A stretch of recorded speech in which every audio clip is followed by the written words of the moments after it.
Good morning. This is Josh Hayes with Hedge Plus, and here's today's market monitor.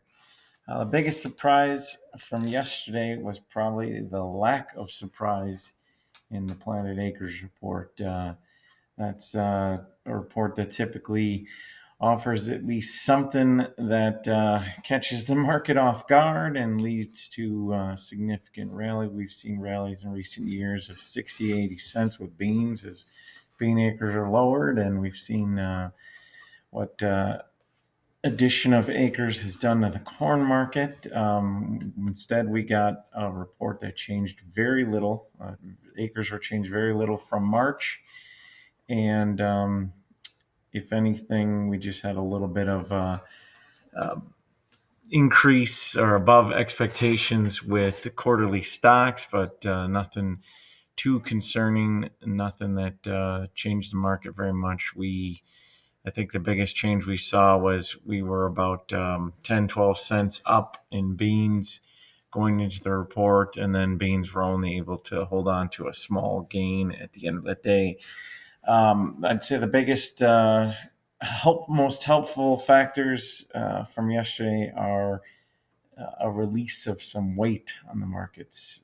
There was the fear of a major increase in corn acres due to early planting. Instead, we got a small reduction, the smallest corn acreage change in 11 years. That definitely takes the fear and the weight of a potential, let's say, 97 million acre crop off the table. And while nothing from yesterday is necessarily going to help the corn market and corn prices, that's certainly a fear that's taken off the table. Another weight being lifted currently is with the wheat market, even though probably the most of the three major grains, wheat probably had the most bearish report with a slight increase in acres and with quarterly stocks significantly higher this year versus last year. But in the past 6 weeks, money managers have cut their short positions by more than half. So not quite the stranglehold on the market that we've been basically seeing with wheat for so long. We come out of that report and we get the latest crop ratings.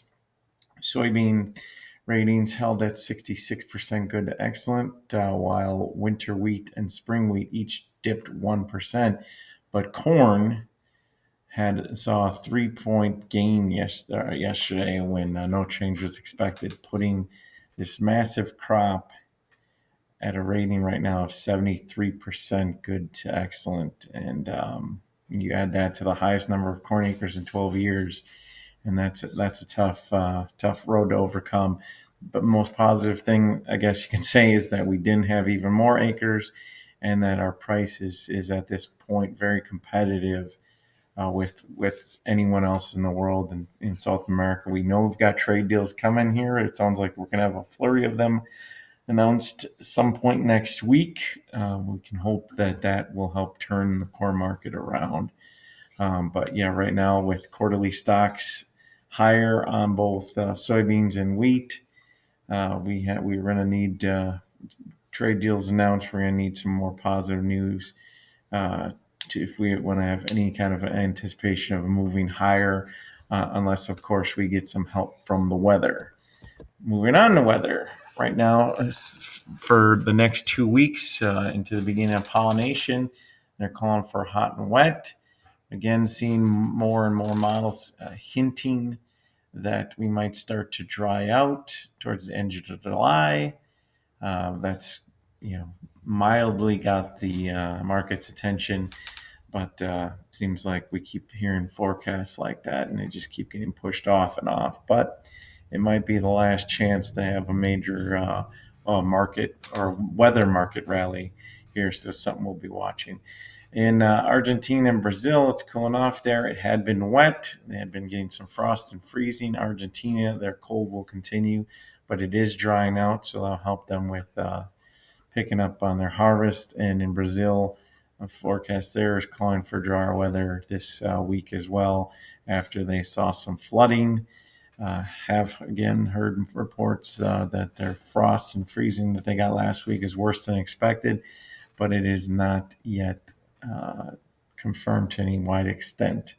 In Europe, Western Europe, another heat wave for them this week, drying things out even more, putting their crops under additional stress with some rain forecast for next week.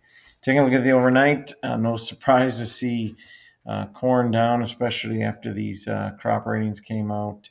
Soybeans down another 7 cents, and wheat hanging in even versus this time yesterday, pre-crop condition report. Corn is down about 6, beans are down about 8, and wheat is even.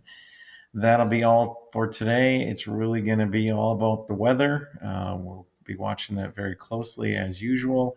Watch out for Pat's A Scientific View, his weekly column. He puts out a good map of what our plan is going forward with these new numbers. We've got basically the most important report of the year behind us.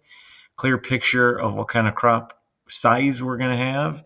Pretty good indication with weather to the date, what kind of yield we'll be looking at. And so Pat's got a well-formulated plan to share with you all today. That column will be released here in a few hours. That's all for today. We'll talk to you again tomorrow.